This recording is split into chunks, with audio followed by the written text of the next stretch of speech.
Greetings, humans of the internet. Welcome once again to Bowtie Talks. I'm your excellent host, Luke Johnson, coming to you as usual from my undisclosed location in Midwest USA with some more historical insights. I'm sure that most of you out there, in grade school especially, probably grew up hearing about the stories of Lewis and Clark, with probably very little afterthought. But some of you out there may have wanted to dig deeper into the story. Well, today that is exactly what I am going to do, as we discuss the expedition of Lewis and Clark and the people who made up their team, and also use this opportunity to debunk a few myths.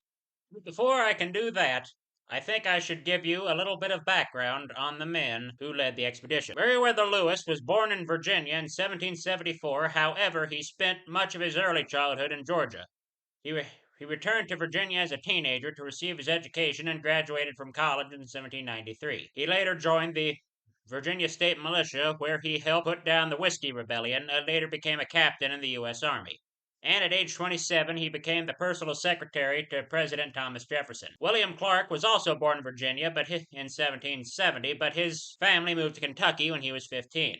And at age 19, he joined the state militia and then the regular army, where he served with Lewis and was eventually commissioned by President George Washington as a lieutenant of the infantry. In 1796, Clark returned home to manage his family's estate. 7 years later, Lewis chose him to embark on the epic excursion that would help shape the history of this country. Before I can tell you that story, I must tell you about the French and Indian War.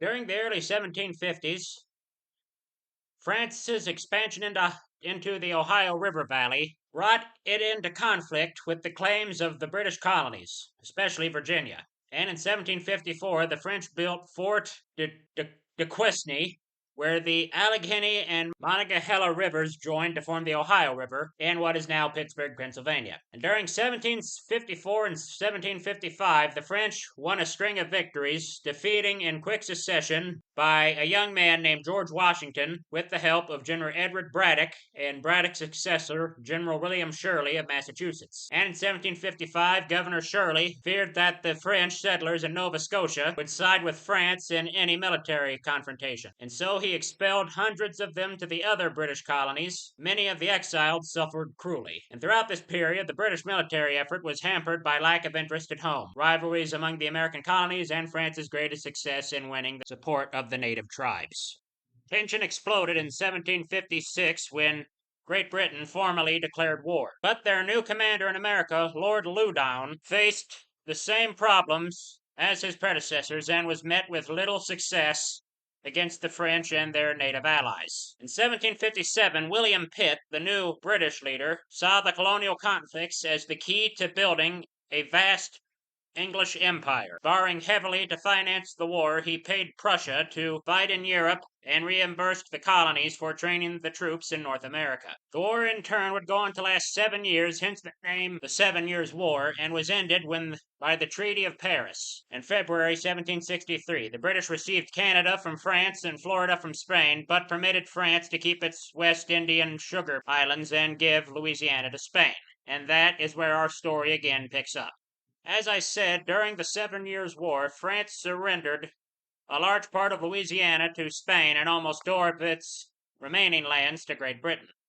Spain's acquisition didn't really have a major impact since it allowed the United States to travel the Mississippi River and to use New Orleans as a trade port. However, Napoleon Bonaparte took power in France in 1799 and wanted to reign France's former territory in the United States. And in 1802, King Charles IV of Spain returned the Louisiana Territory to France and revoked America's port access. In 1803, under the threat of war, President Thomas Jefferson and James Monroe successfully negotiated a deal with France to purchase the Louisiana Territory, which included about 827,000 square miles for $15 million. And even before the ink was signed to give the United States Louisiana, and even before negotiations were made, Thomas Jefferson asked Congress to finance an expedition to survey the lands of the so-called Louisiana Purchase, and he appointed Meriwether Lewis as expedition commander. To prepare for the journey, Meriwether Lewis studied medicine, botany, astronomy, and zoology, and once again, I am pronouncing that word correctly. It's zoology, not zoology, and examined existing maps and journals of the region.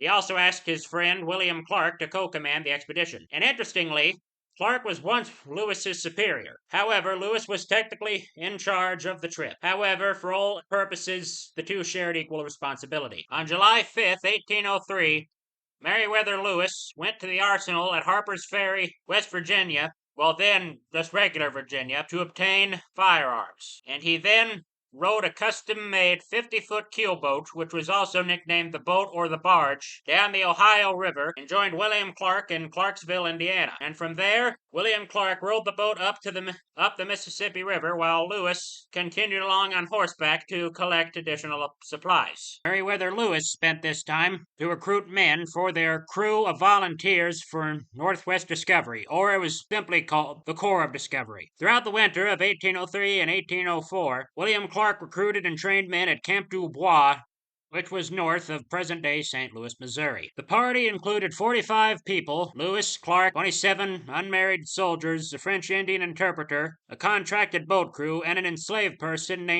owned by Clark named York.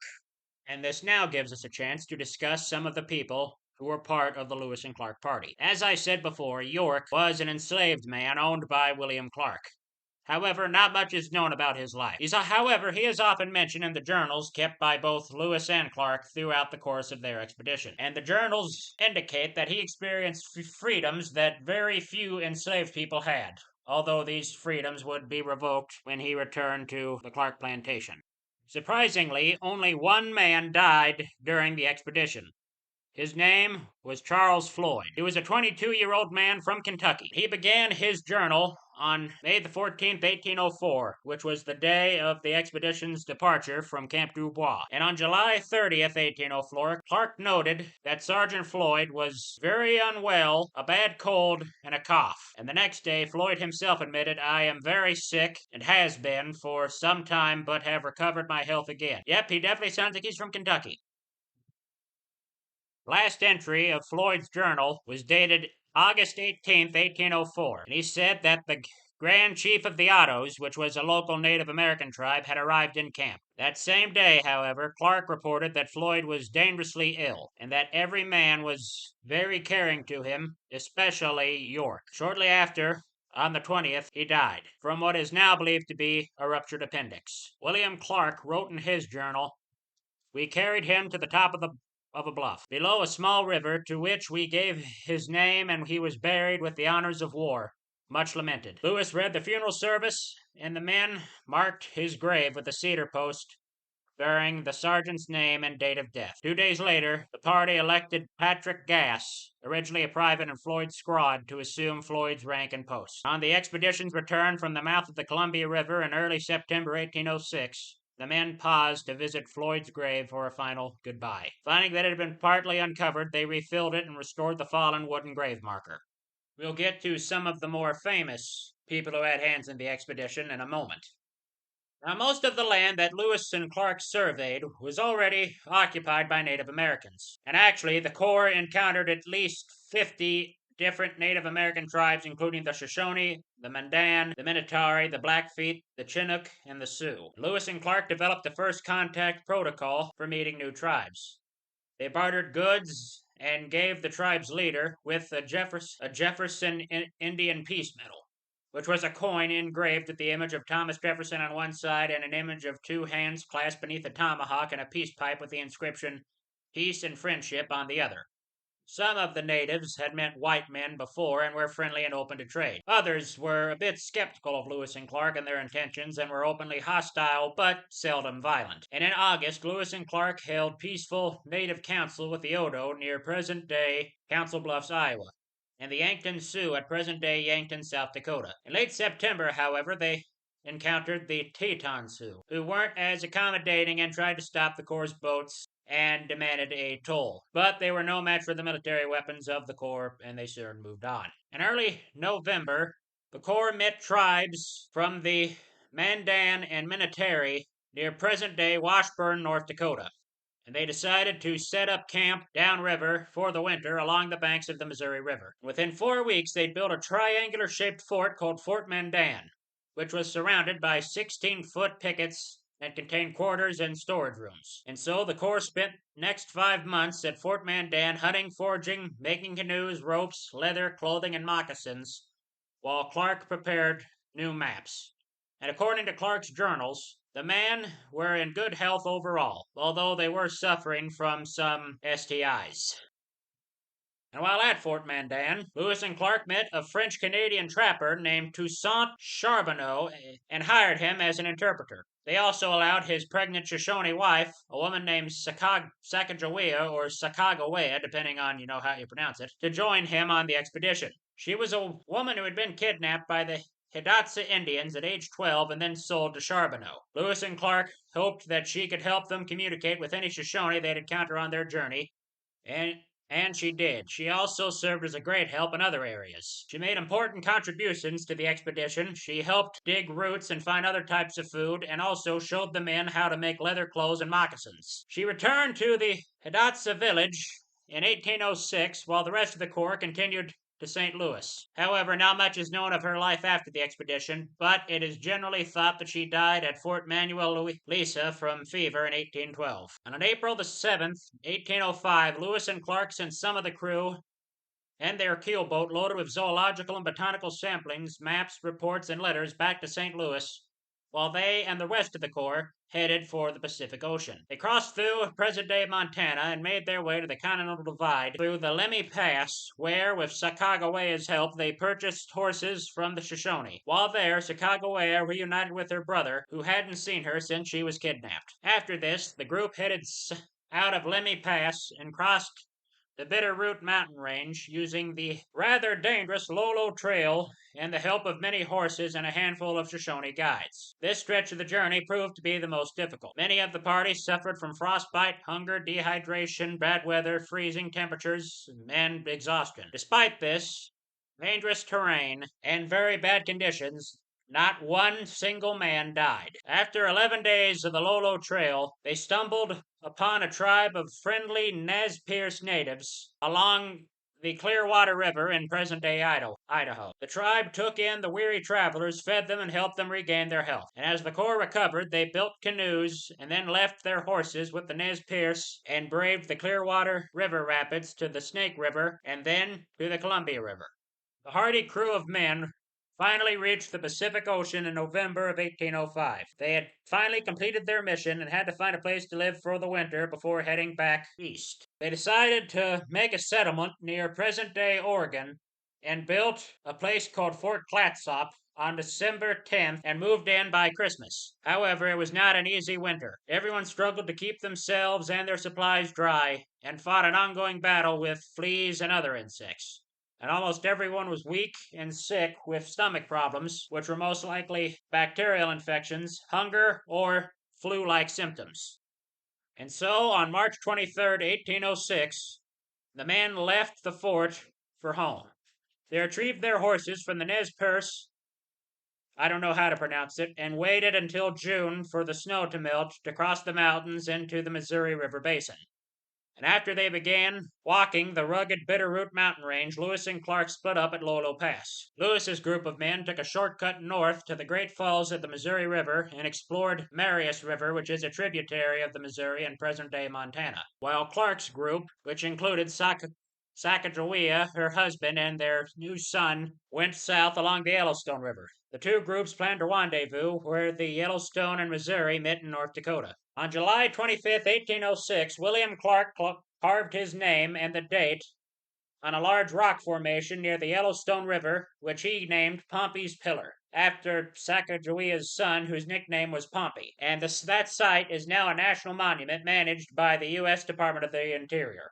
2 days later, at Marias River, near present-day Cut Bank, Montana, Lewis and his group encountered 8 Blackfeet warriors and were forced to defend themselves, which led to 2 of the Blackfoot warriors being killed when they tried to steal weapons and horses.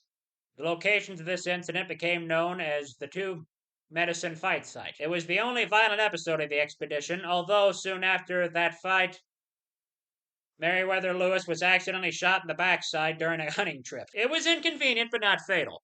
And on August the 12th, 1806, Lewis and Clark and their crews reunited and dropped off Sacagawea and her family at the Mandan villages.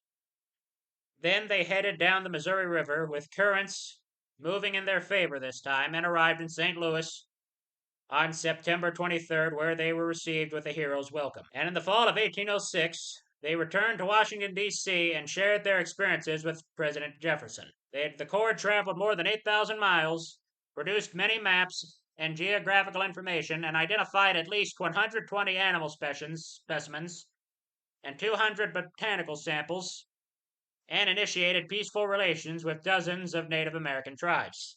Both Lewis and Clark received double pay and 1,600 acres of land for their journey. Lewis was made governor of the Louisiana Territory, and William Clark was appointed Brigadier General of Militia for the Louisiana Territory and a federal Indian agent. William Clark remained well respected and lived a successful life. However, the same cannot be said of Meriwether Lewis.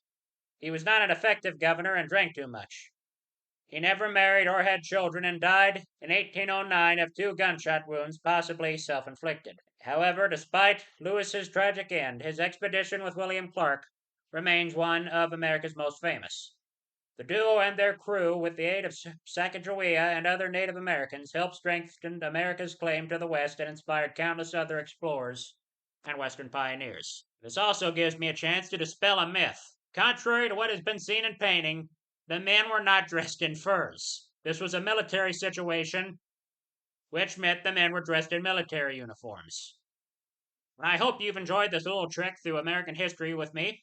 I'll be back again next week, so keep your ears and eyes peeled. And be sure to hit that follow button. Thank you, goodbye, and God bless.